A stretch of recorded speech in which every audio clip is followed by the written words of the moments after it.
Rebutos huraños fieros, regresan los batallones, son los últimos guerreros del ejército chileno.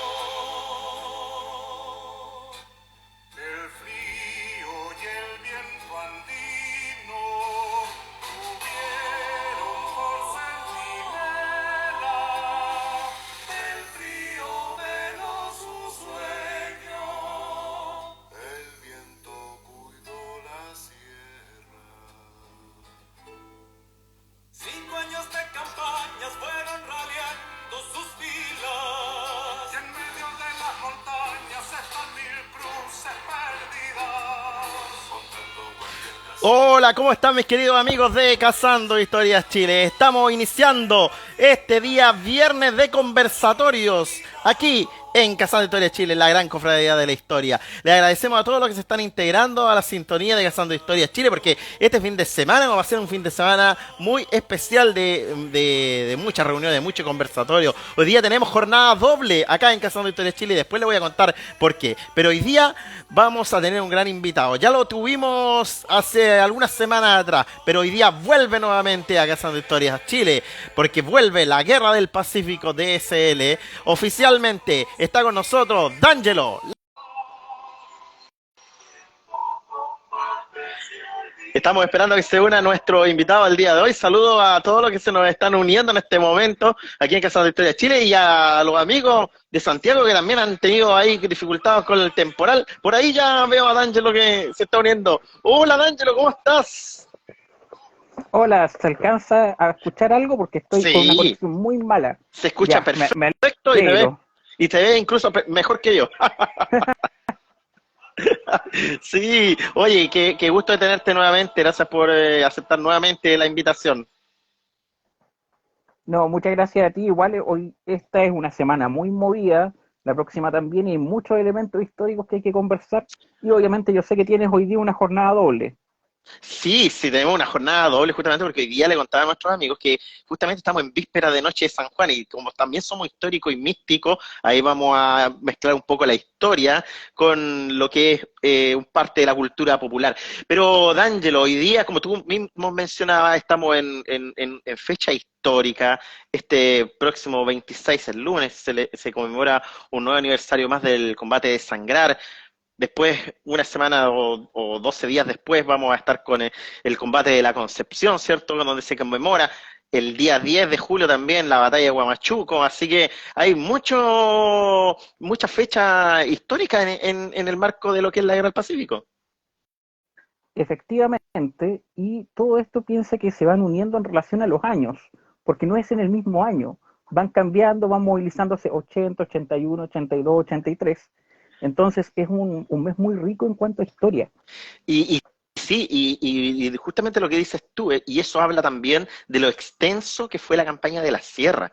Y que justamente esta campaña de la Sierra parte con la ocupación chilena en Lima, una vez que terminó, ¿cierto?, la campaña de Lima con la batalla de Chorrillo, eh, parte esta ocupación chilena. Cuéntanos un poquito de la génesis de esta ocupación antes de entrar en lo que es el combate sangrar, que Ya. es lo que nos convoca hoy día. Bueno, para empezar hay que decir algunas cosas muy, muy sencillas, como para situarnos cronológicamente. ¿Ya?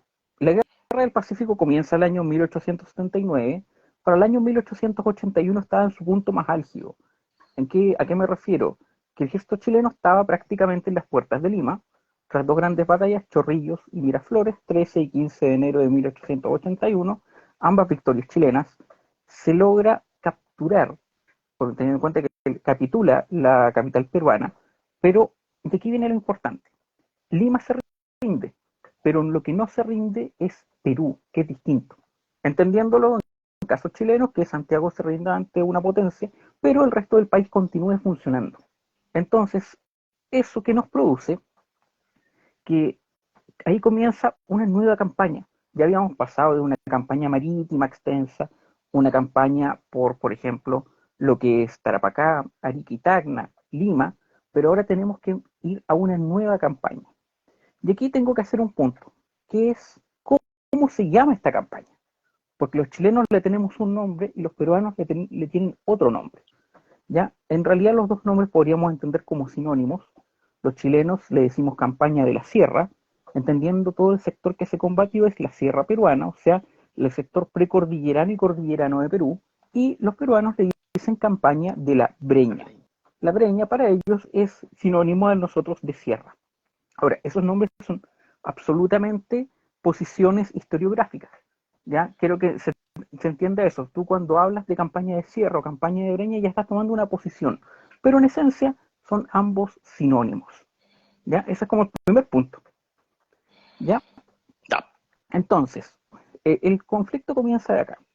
Lima está capitulada, ¿ya? El ejército de ocupación chileno está en Lima, primero con Manuel Baquedano, posteriormente con Pedro Lagos, y aquí es donde nos estamos posicionando. El ejército chileno, en el mes de marzo, retira gran parte de sus fuerzas, que regresan el 14 de marzo a Chile. Se desmovilizan muchos batallones y queda Lima con un ejército de ocupación muy pequeño. Sin embargo, como estábamos hablando que Perú no se rinde, pero sí Lima, había que continuar la guerra. ¿Por qué razón? Porque continuaban ciertos focos hostiles contra el ejército de ocupación chileno. ¿Ya? Ahora, tenemos que entender que estos ejércitos son lo que quedó, los resabios de el gran ejército que combatió en las dos batallas, Chorrillos y Miraflores, más población local. Entonces, esto ya es otro tipo de guerra. Ya no estamos hablando de estos grandes ejércitos que combaten de manera napoleónica, por decirlo así, tendamos los Chorrillos, Miraflores o la batalla de Tacna. Ya estamos hablando de un sistema de guerra mucho más irregular. Y este sistema de guerra irregular es lo que vamos a ver en toda la campaña de la Sierra, o Breña, y podemos verlo, por ejemplo, en el ejemplo de hoy día, que es el combate de Sangrar, y posteriormente, que es más conocido, el combate de la Concepción. Entonces, ese es como el eje que vamos a hablar hoy día. Sí, justamente lo que tú decías al principio de que justamente se rindió Lima, pero hubo gente en el norte y en el sur, porque de hecho las fuerzas peruanas se dividieron en un ejército del norte, un ejército del sur, ¿cierto? Un ejército del centro, con distintos jefes, ¿cierto? Montero por un lado, Cáceres, el brujo de los Andes, Cáceres. ¿cierto? Por el otro, y en el norte no me acuerdo el nombre del Bueno, quién ahora estaba al vamos mando. a hablar un Ahora poco vamos a reír. del norte. Claro, entonces, en ese contexto de la ocupación de Lima, hubieron varias expediciones que se realizaron, pero una digamos, de las que, digamos, una de las tantas expediciones reconocidas es justamente la expedición Letelier. Cuéntanos cómo parte todo esto. Ya. Para eso tenemos que entender también algunos elementos previos, ¿ya? Yo en el live anterior les hablé sobre la importancia de tener estos paralelismos históricos con otras guerras, como por ejemplo quizás la guerra de secesión norteamericana, guerra civil norteamericana, o la guerra franco-prusiana. Pero es importante acá para entender qué son estas expediciones. Las expediciones son pequeños grupos, no es un gran ejército, que va a un lugar muy focalizado, cumple su cometido y después se retira. No está en búsqueda de mantener un territorio, no está en búsqueda de conservarlo o conquistarlo. Simplemente llegar, cumplir una misión y después retirarse. Eso es una expedición. Entendámoslo así en el concepto de la sierra. Y en el mes de abril se encomienda a un oficial de apellido Letelier. Por eso las expediciones tienen los nombres de los oficiales a cargo, que realice una expedición al sector de la sierra peruana para sofocar los resabios de este ejército derrotado en Chorrillos y Miraflores que continuaba haciendo la guerra hacia los chilenos. ¿Ya? Parece ser algo bastante sencillo, pensándolo así, un ejército chileno victorioso de dos grandes batallas, principalmente veteranos, contra fuerzas irregulares. ¿Ya? Aquí no quiero llegar al paralelismo del Vietnam, que siempre se ha dicho, pero es una guerra de carácter irregular, ya no estamos hablando de estos combates frontales. ¿Ya? Entonces, la expedición Letelier busca avanzar por varios sectores, Canta, Casalpaca, va buscando a todo esto, a estas montoneras peruanas, tropas irregulares guerrilleras, y a la vez cobrando lo que son los impuestos de guerra. Y esta es la parte media complicada de la expedición. ¿Por qué? Porque la expedición debía cobrar todos los tributos que no se habían pagado en su época y además las contribuciones al ejército chileno. Eso produjo un escándalo a nivel diplomático, ya que también habían algunos súbditos de algunas coronas extranjeras, especialmente lo que son los italianos. Entonces, esto ya es otro escándalo de por sí de la expedición, que es muy complicado. ¿Por qué? Porque inclusive a Letelier después le hace inclusive Proceso una de suerte de guerra, sumario, claro. un consejo por lo que ocurrió. Pero también hay otro tema que aquí necesito hablar, que es la logística. La logística es el arte de mantener la distribución de los elementos en un ejército, por decirlo así, ¿ya? Que a nadie le falte el pan, que a nadie le falte las balas, como decían antiguamente. Y la logística es el elemento más difícil en la campaña de la sierra, porque las distancias son muy largas, porque no hay buenos caminos, porque no hay líneas férreas en todos los sectores. Y tal vez lo más complicado es que la población era hostil a los chilenos. Entonces, en ese sentido, la logística fue lo más difícil. En todas las otras campañas siempre se tuvo el apoyo de la escuadra, ya que estaban cerca, podían movilizar grandes cantidades de alimentos a través del mar. En el caso de la campaña de la sierra, eso es imposible. Y el elemento logístico va a ser un tema para todas las batallas, combates y todas las escaramuzas de la campaña de la sierra. Ese tema lo vas a tener que tener presente para todos los lives posteriores, el tema de la logística en la sierra. ¿Y por qué me refiero a esto? Porque el gran problema era cómo mantienes alimentado un ejército durante varios meses en un sector que tampoco produce gran cantidad de alimentos. Entendamos la sierra como un sector precordillerano de altas, pero muy altas temperaturas heladas, o sea, mucho frío, mucha altura, pero además hay otro tema, que es un terreno totalmente desconocido para los chilenos. A diferencia, por ejemplo, de lo que fue la campaña de Tarapacá, que al menos algunos chilenos, los del norte de Chile, especialmente Coquimbo, Atacama, sí conocían un terreno similar. Aquí nadie conocía un terreno similar. Entonces, bajo esas condiciones comienza esta expedición Letelier, cobrando impuestos, tomando ciertos sectores, pero lo más importante es tratando de sofocar todas estas rebeliones que se están realizando alrededor de ella. Sí, de hecho, como tú bien decías, eh, pasó algo también bien curioso, que en medio de esta expedición también hubo un cambio de mando ahí entre Lagos y Lynch, ¿cierto? Donde, bueno, se supo lo que estaba sucediendo con el cobro de impuestos, ¿cierto? Por Letelier, de hecho, hubieron varios conflictos por todo ese tema. Se llegó a mencionar incluso de que los recursos que se estaban pidiendo, ¿cierto? No se estaban usando de la manera No se correcta, estaban rindiendo. y no se estaban rindiendo justamente. Entonces, pasa que Lynch, ¿cierto? Manda en cierta manera a decir, bueno, tienen que regresar estas tropas, tienen que regresar. Y ahí parte la retirada, ¿no? De la expedición, ¿no? Claro, la expedición ya había cumplido su cometido antes del cambio de mando de Lynch, pero ya estaba en proceso de retirar. Lo que hace Lynch es tratar de retirarla más rápido. ¿Por qué? Porque cada momento en la sierra era ya de por sí un peligro. Y ahí está el tema si Letelier cumple o no cumple las órdenes de Patricio Lynch de la retirada. Pero, porque ya el objetivo estratégico ya estaba listo, por decirlo así. Sin embargo, este tema del cambio de mando en Lima es muy complicado.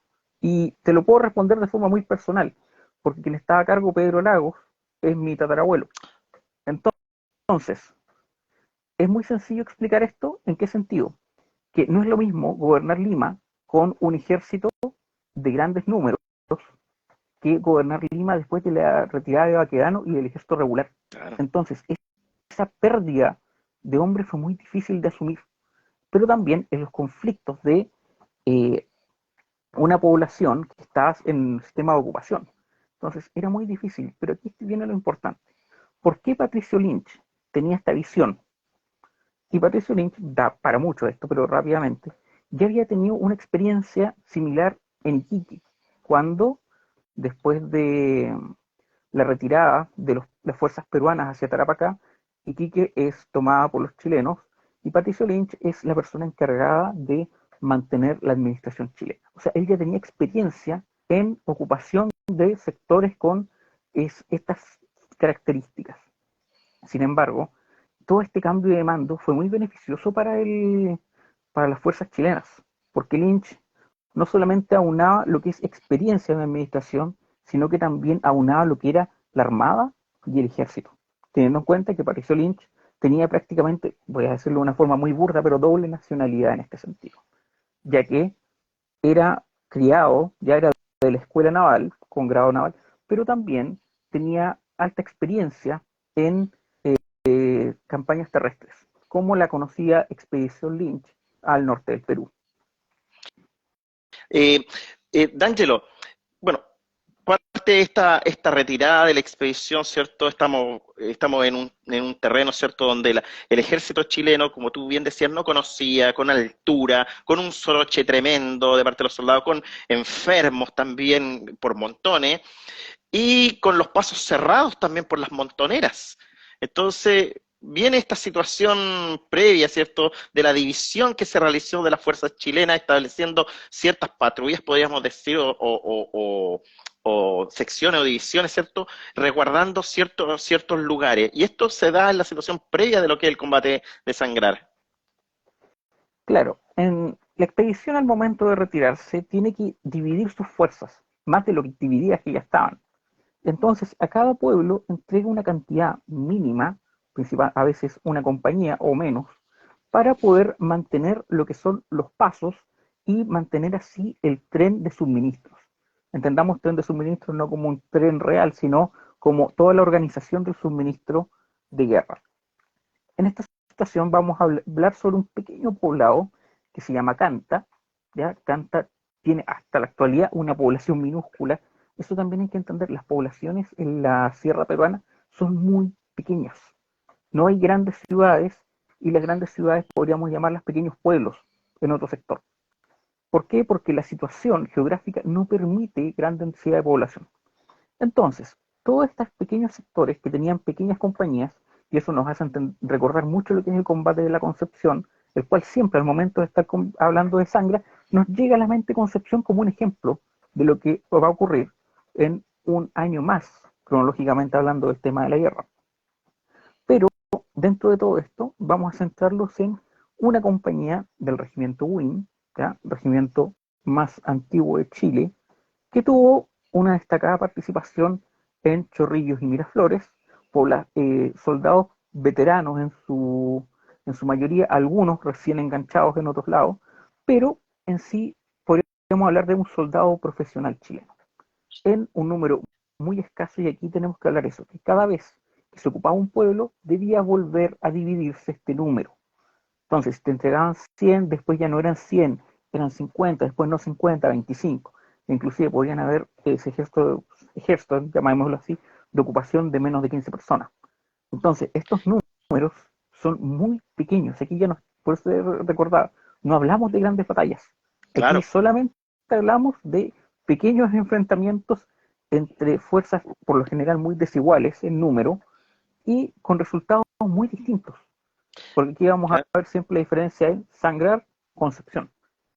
Y estamos hablando de que los peruanos usaban este estilo tipo guerrilla, ¿cierto?, para poder atacar, que lo hacían, ¿cierto?, ¿Sí? Con pequeños números y atacaban, volvían, y hacían distintos tipos de incursiones. Ahora, de aquí surge un nombre, como tú decías, muy importante, que es el capitán José Luis Araneda, que iba a cargo de esta compañía, y que tuvo que enfrentarse con el ejército, ¿cierto?, peruano, esta indiada también que venía con él a cargo de Manuel de la Encarnación Bento.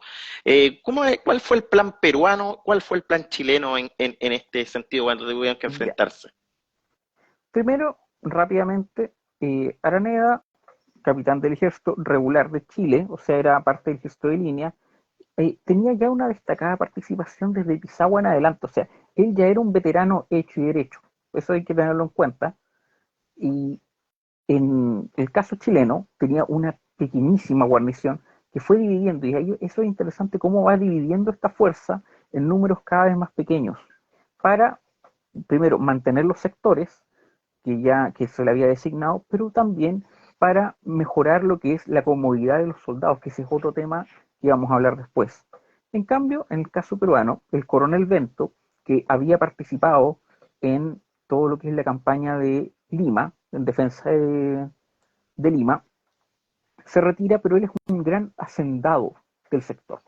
Había ya participado en política, y eso también es otro tema bien interesante para tener en cuenta. En el caso chileno, los militares por lo general son militares. ¿A qué me refiero? Que el militar se dedica a la política es posteriormente, pero no mezclan tanto el tema político con el militar. En el caso peruano, muchos de los militares peruanos en realidad son políticos que toman un grado militar. Y eso también lo vamos a ver prácticamente en toda la guerra y especialmente en la campaña de la Sierra, donde tienes que tener en cuenta que todo el sistema militar peruano se cae. Y comienzan a aparecer estos señores de la guerra, caudillos, terratenientes, que buscan la forma de mantener lo que son sus haciendas, pero también buscan mantener lo que es el alma nacional. O sea, prácticamente los peruanos están reorganizando como pueden frente a una república que prácticamente no tiene cabeza. Entonces, esa es la disposición que tienen los peruanos en ese momento. Claro. Los planes, para resumirlo, empecemos con el plan chileno. Las órdenes eran mantener el sector de Canta para el capitán Araneda, y lo que debe hacer es mantener el lugar, pero hay un pequeño problema, y esto es muy importante, que la población de Canta no tiene logísticamente la capacidad para albergar a toda la compañía que está sumando. Es muy difícil entender eso, pero para un oficial tuvo que tomar una decisión más complicada aún, cambiar el sector e irse a un lugar más ventajoso que permitiera que la tropa tuviera las comodidades básicas. A eso me refiero, que tuvo que alejarse un par de kilómetros, aproximadamente un kilómetro y medio, a un sector llamado Sangra. Ahí después vamos a hablar sobre cómo se llama el nombre, cómo se llama este pequeño sector, pues hasta en eso tenemos diferencia entre los chilenos y los peruanos, cómo se dice. Yo voy a Claro. ocupar el nombre que ocupamos los chilenos, Sangra, que es como el oficial de acá, pero este lugar, Sangra, solamente para una descripción, es un llano cubierto por cerros, ¿ya? O sea, imagínate muchos cerros y abajo un pequeño valle, muy pequeño, donde hay una hacienda que es del coronel Bento, de su familia. O sea, como puedes ver, está todo conectado acá. Y esta hacienda sí ha entregado las comodidades suficientes, o sea, lugares con techo de zinc, al menos lugares para abastecerse el frío. Entonces sí ha entregado las comodidades para poder mantener a una compañía de soldados. ¿Ya? Ese es, en esencia, la situación chilena. Ahora, Claro. en cambio, la situación peruana es que el coronel Bento reúne gente de distintos sectores, ¿ya? Y empieza con los resabios de este ejército derrotado en Chorrillos y Miraflores a crear una resistencia. Y esa resistencia, obviamente por órdenes superiores, pensemos que Perú estaba descabezado, pero los militares sí mantenían un mando. Y este mando era destruir toda la línea de suministros chilena para que cuando fuera la retirada causar la mayor cantidad de bajas.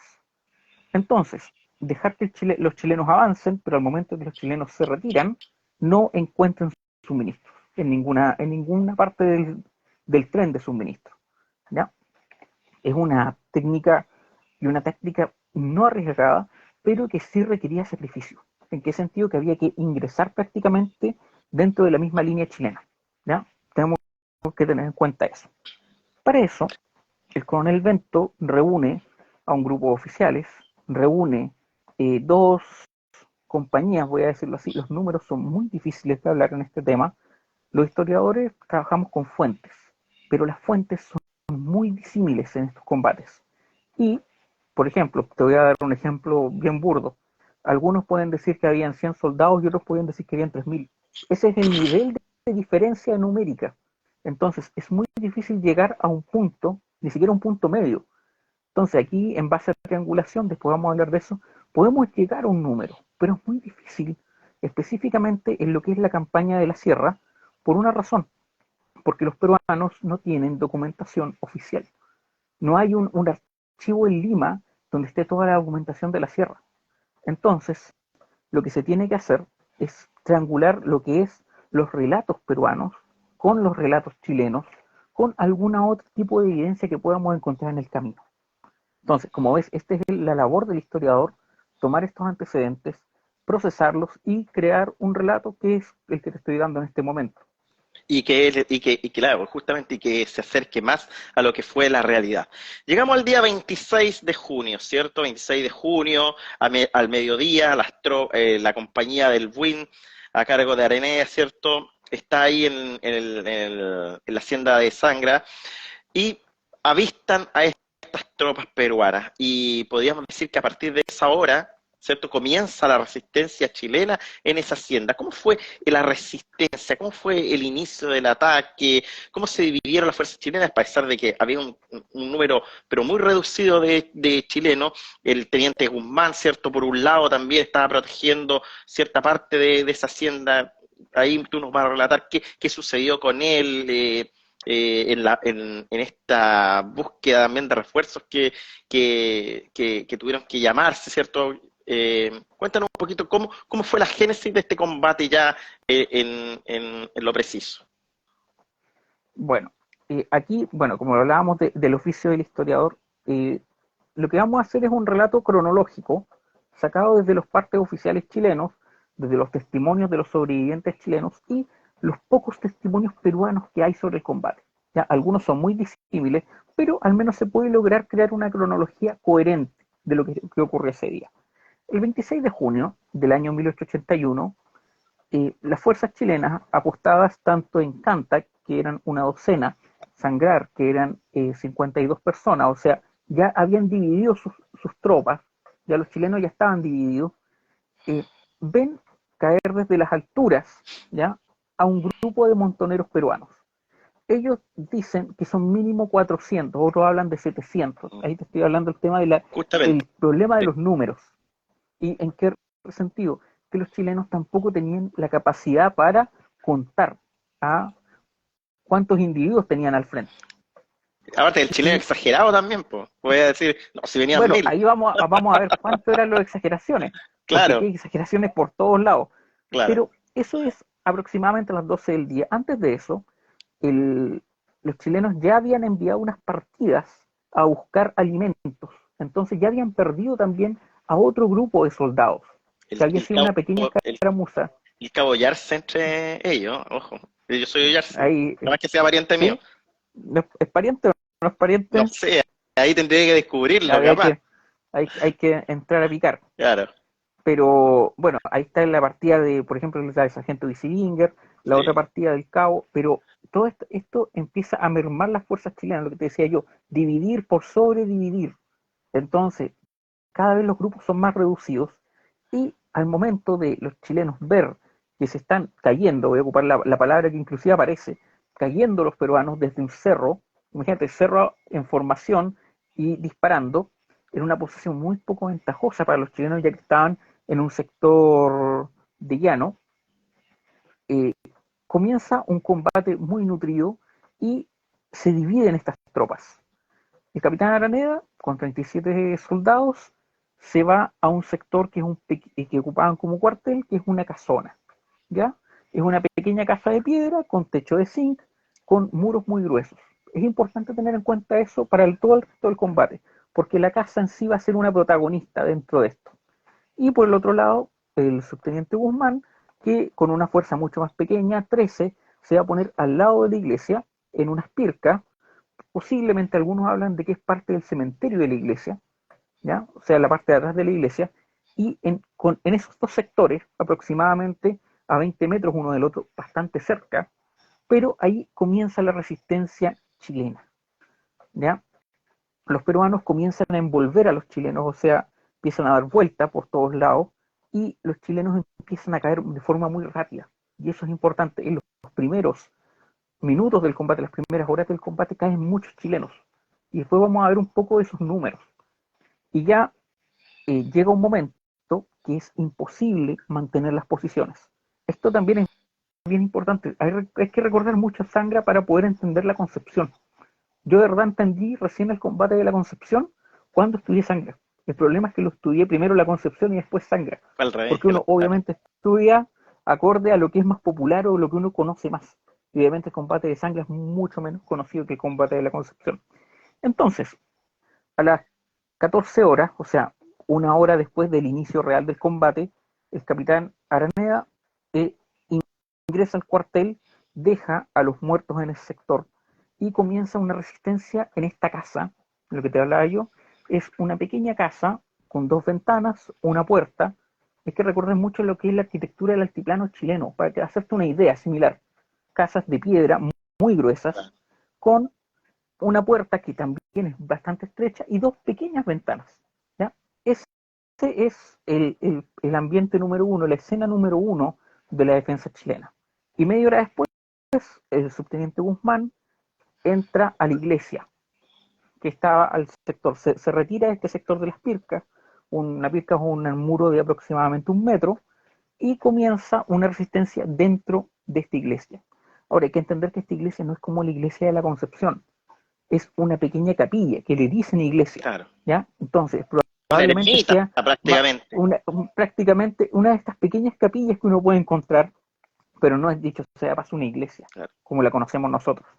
Entonces, y aquí comienza un combate encarnizado. ¿Por qué razón? Porque los peruanos rodean los edificios. La iglesia tampoco tiene, piensa en las iglesias del norte y las capillas del norte, por ejemplo la de Parca, que es muy pequeña y que no tiene ventanas, tiene solamente puertas. Entonces, tienes que, en ese sector, ahí se produce el combate. Entre pequeñas ventanas, las puertas, y los peruanos tratando de ingresar y los chilenos tratando de defenderse como pueden. Entonces, en este sector, y aquí comienza lo que es la verdadera batalla de sangre. ¿Ya? Sigamos avanzando un Mira, poquito. ¿Sí? un detalle. ¿Sí? Mira, de hecho, el capitán Araneda estaba con otro subteniente que era José Dolores Ríos, ¿Sí? ¿ya? Junto. Y bueno, no sé, a lo mejor sabe este datito. José Dolores Ríos estaba sepultado en el cementerio de Temuco, en el cementerio general de Temuco, de hecho, y, y muy poca gente en Temuco sabe de la participación que tuvo esta persona, porque ni siquiera José Dolores Río está enterrado en el mausoleo de los veteranos en Temuco, está a pocos metros, eso sí, de este lugar, ahí en Temuco. De hecho, hace muy poquito, un amigo allá de Temuco, Claudio Wilcamán, no sé si lo ubica, estuvo tratando Sí. de. Claro, estuvo hablando con el ejército, con gente ahí de la municipalidad para a ver si se le podía hacer un homenaje o trasladarlo hasta el Mausoleo de los Veteranos. Pero es un detalle al margen. Y como, bueno, continúa con tu relato, ¿cierto? Evento también intima, ¿cierto? En un momento a la rendición a los chilenos, ofreciéndoles cierto garantía. Hay que mencionar ahí al corneta José Avelino Ávila, ¿cierto? Que también tuvo una participación importante, que estamos hablando de un muchacho, pero muy joven, al lado de Araneda. Bueno, al continuar el combate, las fuerzas peruanas ya entienden que no pueden ingresar directamente. Eso es como la primera fase. Ya empieza un combate encarnizado, se dan cuenta que directamente no pueden ingresar y comienza a replegarse, y ahí es el momento que es aproximadamente a las 4 de la tarde. También hay que tener en cuenta eso, los tiempos son algo muy contextual, pero muy poco real. Ya esto es una aproximación lo que uno está haciendo, porque los partes oficiales no es como que justo a las 4 de la tarde hayan detenido el combate, Dan probablemente un poco una antes, un poco después, estimación. es para solamente un aproximado. Ya, a las 4 de la tarde, el coronel Bento intima la rendición, da muchas garantías que no se les va a hacer nada, que depongan las armas, que van a recibir todos los buenos tratos, acorde también a los principios de la guerra, un término que se ocupaba antiguamente. Sin embargo, el capitán Araneda ni siquiera se molesta en responder. No hay una contestación formal, no hay esta escena que es un poco mitificada de la concepción de un par de cartas de ida y de par de cartas de vuelta, sino que él ordena a su pequeño corneta, ya, de apellido Ávila, en algunos lados aparece escrito como Águila por si acaso, Sí, pero no, es Ávila. él llega y le ordena tocar calacuerda. Calacuerda de huello es el toque que se hace cuando la guerra o el combate no tiene vuelta atrás. ¿Ya? Es como para tenerlo en cuenta. Entonces, eso ya es de por sí suficiente contestación para los peruanos y 10 minutos después continúa el combate. O sea, esa fue una pequeña tregua de 10 minutos y después ya continúa el combate con todo. Ahora, también tengo que hacer un pequeño tema que se me fue un poco, pero al momento de los chilenos retirarse al cuartel, ya sea las tropas que fueron a la iglesia o las que fueron a esa casa, dejaron algunos heridos. Los que no, los que estaban muy mal, los que pasaban por muertos, quedaron ahí y los peruanos obviamente los tomaron prisioneros. ¿Ya? Y ahí después vamos a hablar un poco de cuál fue el destino de estos prisioneros y qué es importante y por qué sus relatos también son importantes para esto. ¿Ya? Ya. Llegamos a ¿cierto? Pasado a las 4 de la tarde, vino todo este tema de la intimidación a la rendición, contesta Araneda con este toque de calacuerda de Águila, de este joven corneta. Continuó el combate, hubo una anécdota entre medio ahí, la anécdota, ¿cierto?, del agua, y El cuéntanos agua. cómo se desarrolló esta anécdota y cómo después siguió el combate, ¿cierto? Porque por un lado, para poner en contexto a la gente que nos está viendo, estaba, ¿cierto?, en el cuartel de Araneda, y por el otro lado, en la iglesia, estaba el subteniente Guzmán. Ya. Esto igual que en el combate naval de Iquique, y hay que explicar esto. El uso de la pólvora, especialmente la pólvora antigua, pólvora negra, producía un humo muy espeso, ¿ya? Como uno lo ve en las antiguas películas, que como que es mucho humo, así era la batalla. Entonces, este humo espeso producía un picor en la garganta. Tengan en cuenta, el ejemplo es muy malo, pero es muy similar a lo que podría entenderse como una bomba lacrimógena. Si alguien está cerca de una bomba lacrimógena, entiende lo que es ese picor en la garganta y en la nariz, Sí. ¿ya? Piensen que la detonación prácticamente ocurre en tu nariz. Entonces tú obviamente vas a estar respirando eso durante horas. Y eso te da mucha sed. En los combates y en las batallas, por eso siempre se habla que los soldados heridos lo único que piden es agua, porque les cuesta mucho respirar por el efecto de la pólvora. En este caso, piensen que ya llevamos horas en el combate de Sangra y las fuerzas chilenas no tienen agua. Entonces, eso sí que es un problema y muy grave, más para un combate muy extenso. Y ahí fue cuando ocurre lo que Benjamín Vicuña Maquena dice que es un milagro, que es que en la pequeña casa, en ese cuartel, había una virgen con floreros, y esos floreros tenían agua. Entonces fue la mano piadosa de alguien que puso esas flores con agua al lado de una virgen, que le dieron a los chilenos al menos un pequeño trago de agua durante esa tarde. Entonces ese ya es prácticamente suerte. Sí. ¿Por qué? Por lo que hablábamos antes de la dificultad de combatir sin agua y la suerte de poder encontrar agua en un lugar tan inhóspito y de una forma Y donde tan lo anecdótica. necesitaban, con Claro, urgencia. eso fue realmente un milagro. Claro. Oye, Entonces, ya, sí, continúa, no, sí, continúa ya, con el relato. ya. Bueno, continuando el tema del combate, el subteniente Guzmán se da cuenta, el techo de esa iglesia era de paja y los peruanos comenzaron a quemarla. Ahora, aquí tenemos que darnos un punto. Quemar edificaciones en resistencia es una técnica que se ocupa durante toda la guerra. Ya lo vimos, por ejemplo, en Tarapacá, con la casa donde fallece Eleuterio Ramírez. Ya lo vimos, por ejemplo, en algunos momentos de las batallas de Chorrillos y Miraflores. Entonces, quemar casas con tropas en resistencia era de repente la única forma rápida de poder sofocar esos puntos. Y los peruanos lo ocupan durante toda la campaña de la sierra. Al momento de quemar la iglesia, las fuerzas del subteniente Guzmán ya saben que no pueden mantenerse ahí. Y lo que hacen es salir a punta de bayoneta e intentar ingresar al otro cuartel que está a 20-25 metros, está muy cerca. Piénsenlo así, es una carrera. Y listo. El Pero una problema era carrera, que cuando... claro, Pero era una carrera mortal, pero claro. era una carrera de 25 metros. El problema era que cuando intentaron ingresar al cuartel, las fuerzas peruanas rodeaban el cuartel. Entonces les fue imposible romper ese cerco. Y ellos deciden retirarse a otro sector y volver a reunirse con el resto de los chilenos. En este caso se retiran a Canta, donde estaba el resto de las pequeñas fuerzas chilenas. Después de eso intentan inclusive retirarse a otro sector llamado Casalpaca, que está más alejado, donde sí ahí hay fuerzas del tercero de línea. O sea, buscan desesperadamente encontrar refuerzos.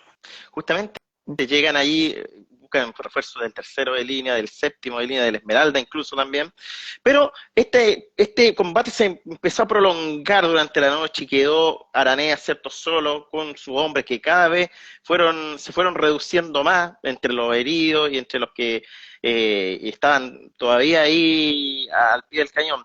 Se incendia el techo del cuartel, cierto, tipo 10 de la noche. Se comienza durante la madrugada un ataque con manteca, ¿de dónde sacaron manteca? ¿Cierto? Ya. Cuéntanos, ¿qué sucedió? Porque me imagino que los peruanos estaban desesperados porque no se rendían estos chilenos. ¿Qué pasaba? Con todas las fuerzas que ellos tenían, no se rendían, hacían un ataque tras otro, lo recibían con bayonetas, ¿cierto? Las incursiones con munición, que ya me imagino que le estaba quedando muy poca. Ya, acá hay que entender que los peruanos obviamente ya entendieron que la situación era imposible capturar este reducto, y la cantidad, el número también es bien importante. Y aquí hay una anécdota muy rápida. Araneda ordena mantener la puerta abierta y las pequeñas dos ventanas abiertas también, en todo momento. ¿Por qué razón? Porque así ellos podían disparar directamente a los peruanos, y los peruanos creían que había una cantidad muy grande de soldados. Al mantenerlas cerradas, esa habría sido símbolo de que quedaban pocos. Entonces, los peruanos comienzan a buscar otras técnicas. Ya habían intentado quemar la iglesia, pero en este caso el techo era de zinc. El zinc hay que entender que es un elemento prácticamente de lujo en la época. Y este techo de zinc es inflamable. Entonces aquí comienza el otro problema, el dolor de cabeza de los peruanos, que es lo que hablábamos de la munición. Y esto igual va a servir para entender la concepción después. En Sangra, el capitán Araneda se lleva todo el parque de munición que era la reserva de la división. Entonces tenía un gran parque de munición dentro del cuartel, Claro, que fue la gran diferencia con la Concepción. Entonces, ese gran parque de munición fue muy útil, porque a pesar de que eran muy pocos, al final del combate, en ese sector quedan solamente 12 soldados.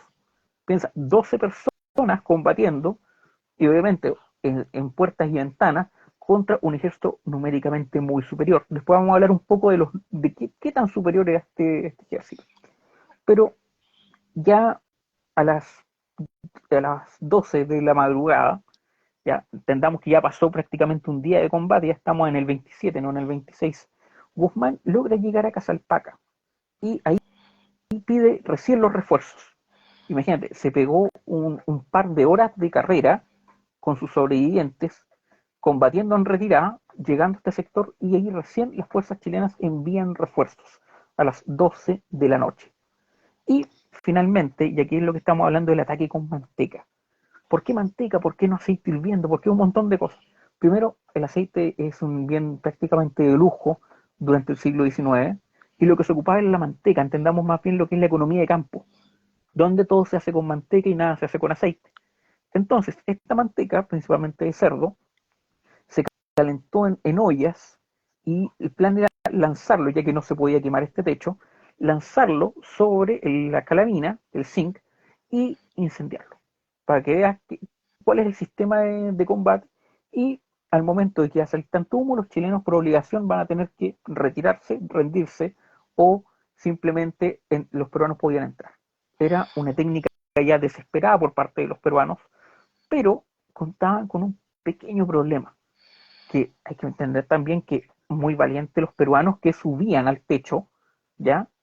Con una olla llena de manteca hirviendo para lanzarla, pero tú cuando caminas sobre un techo de zinc haces ruido.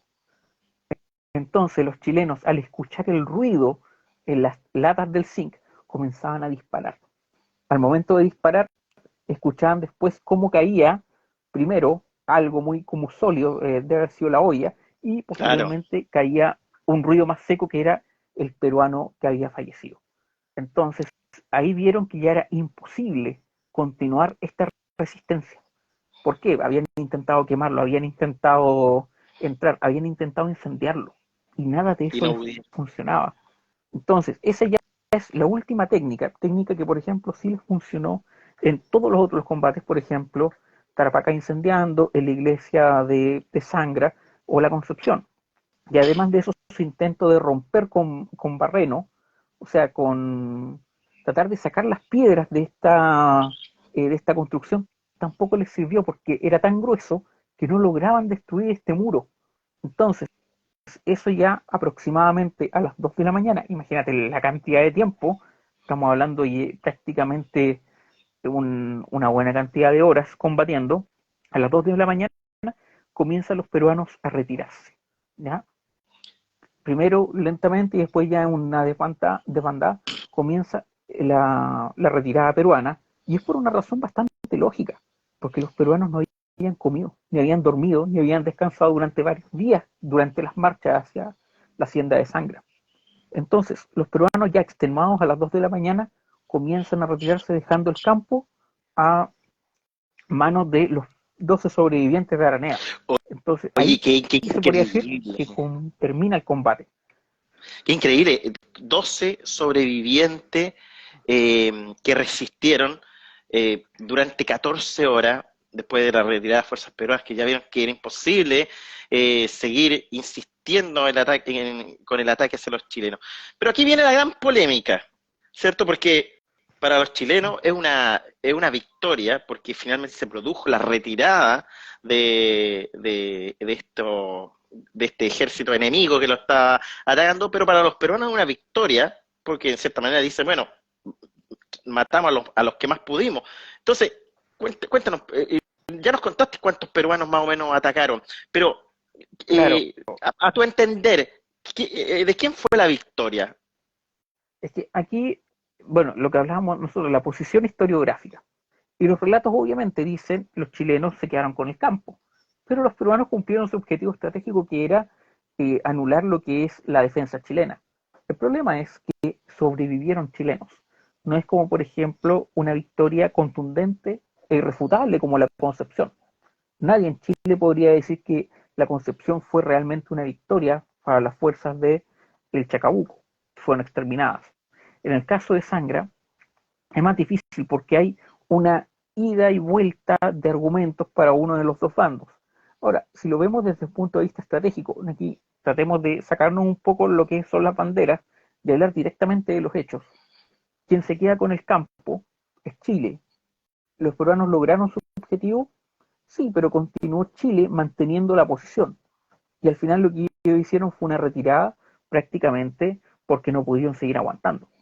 Y en ese caso los Y, chilenos sí continuaron en el sector. y en Entonces, cierta bajo manera esa sabían que perspectiva, se les venían también los refuerzos a los chilenos. refuerzo. Una de las principales razones de la retirada peruana fue los refuerzos.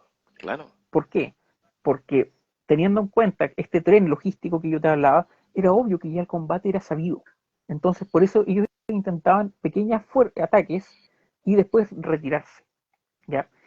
En este caso, los chilenos mantienen el campo, mantienen el parque de municiones. Los peruanos logran capturar a algunos chilenos, no podríamos negarlo. Algunos fallecen en el transcurso de los días.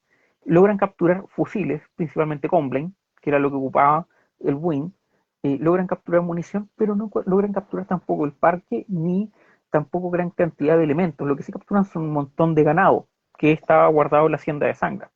Entonces, aquí tenemos que tener en cuenta que bajo el punto de vista estratégico fue una victoria chilena, porque mantuvimos el campo, o sea, el ataque peruano no fue completo, por decirlo así. Pero esto siempre va a ser polémico, siempre va a ser complicado, porque ahora una cosa es el combate en sí y otra son el otro tema que vamos a hablar, que son los números, que es un tema que de verdad es un dolor de cabeza historiográfico, pero inclusive se habla, y tengo la fuente, posteriormente el hijo del coronel Bento intercambia misivas con Araneda. Imagínate, este nivel de caballerosidad llegó el tema ya en 1900. Inclusive, en una el coronel Bento afirma tener 3.000 hombres al momento de Sangre. 3.000. O sea, un número extremadamente alto. Muchos dicen que puede ser exagerado, otros dicen que se le fue un cero y que son 300, pero los peruanos y las fuentes peruanas en la época hablan aproximadamente de 350, 400 en su máximo. Ahora, como desde un punto de vista historiográfico, es muy difícil mantener grandes cantidades de población en la sierra peruana, por lo que es muy probable que ese número no haya pasado más allá de 400 a 500 combatientes, siendo 300 también un número bastante posible, pero no, obviamente no estamos hablando de 1000 y 3000. Piensa que Araneda tenía problemas para alimentar a menos de 100 y tuvo que Claro. retirarse o andaba buscando alimento en otros lados. Entonces es muy difícil mantener a una gran cantidad de gente. Entonces todo eso se va uniendo dentro de este mito, esta como posterior polémica. Así. Oye, el nombre oficial del combate. Muchos dicen, bueno, tú al principio decías, Te lo aquí en debía. Chile es conocido como Sangra, de hecho hay tumbas de héroes Sangra. que murieron posteriormente y dice héroe de Sangra. La medalla incluso que se le reconoció, la vamos a ver un ratito, también dice la medalla de Sangra. Otros la hacienda Sangrar, porque así es el nombre que tenía en el Perú, y otros también con un acento, con Sangrar, ¿cierto? Sangrar, sangra, Claro, sangrar, sangras, también lo he encontrado con Sangra, ese al ¿cierto? final.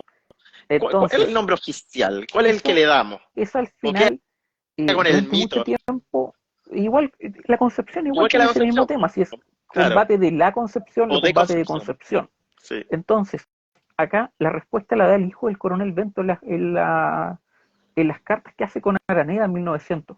Y él dice, y le corrige, dice, la hacienda de mi padre es sangrar, con acento en la A, así como habla que es palabra llana, pero si quisiéramos español, escribirlo en español, porque es una palabra indígena, Es sería con Sangrar, acento en la A, sangrar, y con Sangrar, R al mira, final.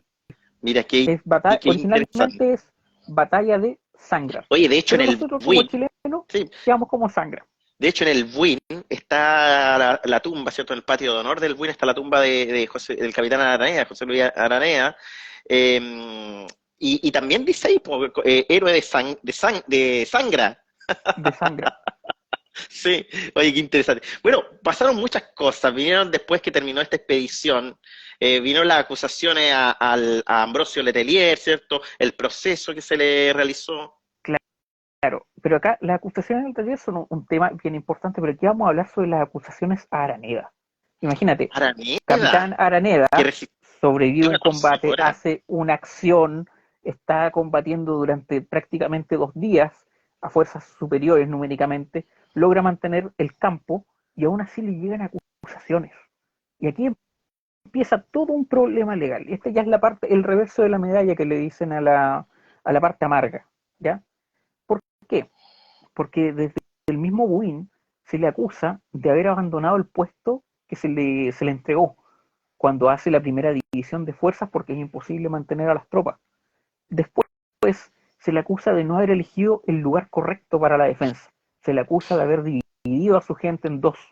Se le hace una serie de acusaciones y se le hace todo un proceso que es muy complicado porque realmente es prácticamente la palabra de, voy a decirlo, disculpa, pero de un tinterillo en este sentido de alguien en una oficina versus un Justamente. sobreviviente de un combate. Entonces, se le acusa prácticamente de todo lo posible que se le puede acusar.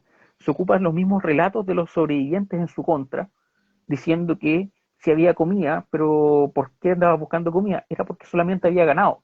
O sea, no puedes alimentar a alguien de carne durante un mes. Necesitas comer otras cosas. Finalmente, este proceso, que se extiende durante un año, lo declara al capitán Aranea como inocente. Él cumplió las ordenanzas, él hizo todo lo mejor posible, y ahí sus oficiales siempre atrás de él, todos reconociendo el valor de Araneda y teniendo en cuenta que él se llevó siempre las peores partes del Sí. combate. O sea, las máximas responsabilidades siempre las tuvo él. Entonces, ese reverso de la medalla medio ingrato, pero que Araneda, después de mucho tiempo y de muchos temas legales, logró poder llevar a cabo y quedar reivindicado como lo que se le llama el héroe de sangre. Exactamente. Oye, queridos amigos de Cazando Historias Chile, estamos junto con Daniel de Angelo Lagos, de la página Guerra Oficial de ESL. Aquí en Cazando Historias estamos desmenuzando lo que es el combate de Sangrar, ¿cierto? Aquí en Cazando Historias Chile somos la gran cofradía de la historia. D'Angelo, pasaron los años, ¿cierto? El combate se transformó en leyenda, ¿cierto? Salieron muchos mitos también en cuanto a esto, pero también vinieron los reconocimientos con los años posteriores a los soldados que combatieron en esta acción. Cuéntanos de estos reconocimientos, de estas recompensas también que recibieron, incluso esta medalla. Yo una sola vez he visto esta medalla. ¿Y a cuántas personas se le entregó esta medalla? Porque uno pensará que se le entregaron solamente a los 12 que sobrevivieron. Entonces Claro, estamos acá, hablando de una bueno, medalla que es muy escasa es encontrarla. escasísima. Yo solamente sé de la existencia de una. Ahí Sí, voy a hablarle un poco de la medalla, pero hay que tener en cuenta que recién en el año 1883, o sea, 2 años después del combate, el Congreso declara la acción de Sangra, ya quedó como Sangra, no nos molestemos en decirle Sangrar para los chilenos. Sangra fue declarada una acción distinguida. Ahora, las acciones distinguidas van todas por un decreto y está la explicación de por qué tiene que ser una acción distinguida. ¿Ya? No es solamente el valor, sino todas las acciones serían distinguidas, sino también va por el cantidad de numérica. La, cuánto es la inferioridad numérica con que los chilenos se enfrentaron a los peruanos. ¿Ya? En este caso, los chilenos pudieron demostrar de que eran inferiores numéricamente y se habían quedado con el campo. Después de una discusión, tú entiendes que todos estos procesos son extremadamente lentos, pero al final el 4 de junio del año 83 se declara acción distinguida el combate de Sangra, pero eso queda ahí, simplemente queda como una acción distinguida. Araneda, a pesar de que es restituido de su honor al demostrar de que hizo todo lo humanamente posible y que fue el victorioso en Sangra, no recibe realmente los reconocimientos que le corresponderían a una persona que logró un hecho como tal. También hay que tener en cuenta que la Concepción termina eclipsando un poco a Sangra. No hay que olvidarse de eso. Hasta el día de hoy, porque decía yo primero estudié la Concepción y después Sangra.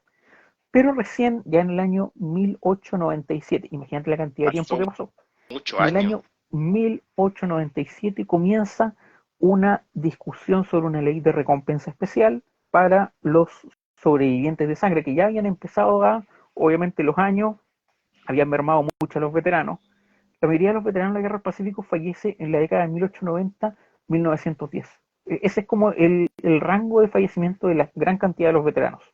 Entonces, esta discusiones del Congreso, inclusive se pueden encontrar, yo las leí, están en la página del Congreso. Tienes que buscar la página del Congreso, el año, empezar a Sí, buscar y encuentras estas discusiones.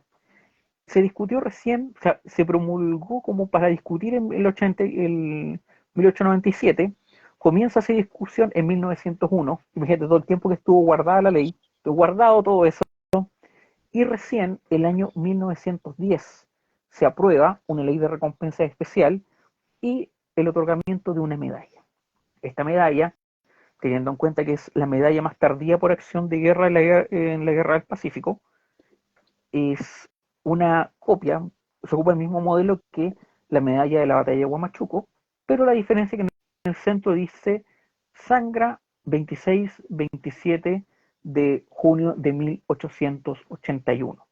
Ahora, ¿a cuántos se les dio la medalla? En realidad yo no tengo el dato porque son muy pocos, pero acá en Santiago existe una medalla de sangre que yo he visto, que la tiene el círculo de oficiales en retiro del ejército, que en Metromoneda, la Alameda, y entre todos los elementos eh, de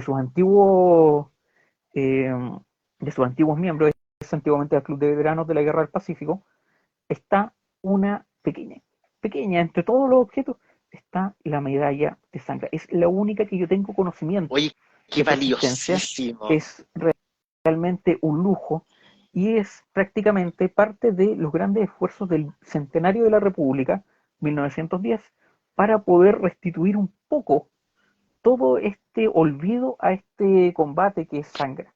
Entonces ahí recién está terminando este ciclo de esto que comenzó en la Sierra Peruana y que termina en un reconocimiento ya en el centenario de la República en 1910. Oye, D'Angelo, quizá habría que, bueno, yo me imagino que debe haber familiares de estos veteranos, eh, y que quizá alguno de ellos conserve esta Que reliquia, que a lo conserve mejor una medalla sangra. y que no tiene idea cuánto es el valor. Te contaba de este veterano que está en Temuco, José Dolores Ríos, que justamente este muchacho Claudio Wilcabán contactó a la gente, a la familia de ellos, pero la verdad desconozco si les pregunto si tiene esta medalla. La medalla.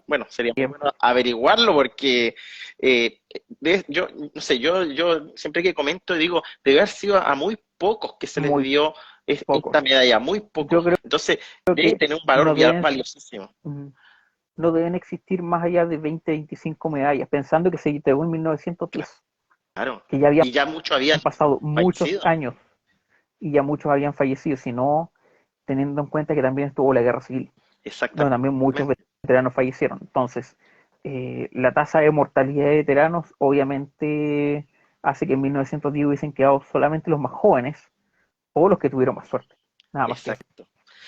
Querido amigo de Cazando Historias Chile, estamos junto a Ángelo Lagos de la página Guerra del Pacífico de SL, aquí en Cazando Historias Chile. Les contamos, te cuento, Ángelo, que en un ratito más vamos a tener otro live, ¿cierto? Como decía al principio, mezclando lo histórico con lo místico, porque estamos en vísperas de la noche de San Juan, así que nos vamos a poner un poco esotéricos, podríamos decir, ¿cierto? Contando alguna historia ahí más o menos espeluznante para nuestro amigo y esperar esta víspera de noche de San Juan. En conclusión, ¿cuál sería el cierre de este conversatorio que hemos tenido en cuanto a sangre, según tu análisis, según tu apreciación? Sangra es todo lo que debió haber pasado en la Concepción. Esa es mi respuesta. Muy buenas elecciones, buenos acuartelamientos y ante una fuerza similar, ellos tenían el parque de munición, que fue la gran diferencia entre la Concepción y Sangra. Pero también nos habla sobre un poco del olvido, el heroísmo al antiguo usanza, este heroísmo del siglo XIX, y el pago de Chile, el bien conocido pago de Chile, y tratar de, obviamente, reivindicar todas estas acciones, reivindicar también estos anónimos. O sea, Aranea prácticamente es muy poco recordado, inclusive en su tierra natal, que es Chillanejo. Entonces, todo eso nos lleva a repensar un poquito la historia, también eso es parte de lo que estamos haciendo acá, enseñar y lo más importante es difundir lo que es nuestro pasado. Así es, D'Angelo. Oye, mira, se nos viene el combate de la Concepción. Te cuento que el día 7, 8 voy a estar allá en Santiago. A lo mejor podríamos hacer algo el día 10, no sé, el día lunes, creo, pero Inventamos podríamos hacer algo el día algo. 10. Así, ¿Sí?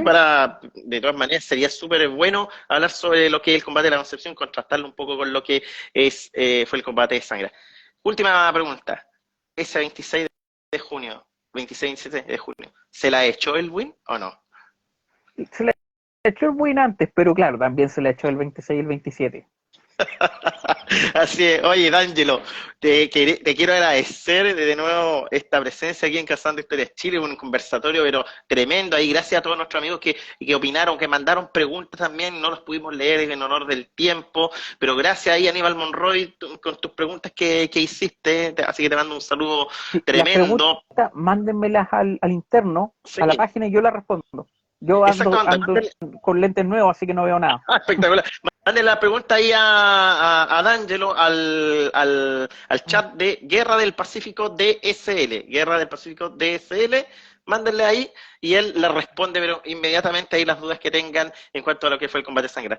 D'Angelo, te mando un abrazo gigante. Gracias nuevamente Un por gusto, como haber estado siempre. aquí en Cazando Historias Chile. Y te invitamos a que puedas presenciar el live que vamos a tener en un ratito más. Justamente, vamos a tener aquí a Catalina Choff del Rincón Patrimonial Chileno que anda en terreno ahí en el barrio de Concha y Tono y nos va a contar ahí la historia de la víspera de la noche de San Juan. D'Angelo, muchas gracias. Esto fue Cazando Historias Chile. Nos vemos un rato. Chao. Chao, gracias. Chao a todos amigos, nos vemos un ratito. En media hora más volvemos nuevamente aquí a Cazando Historias Chile. Chao.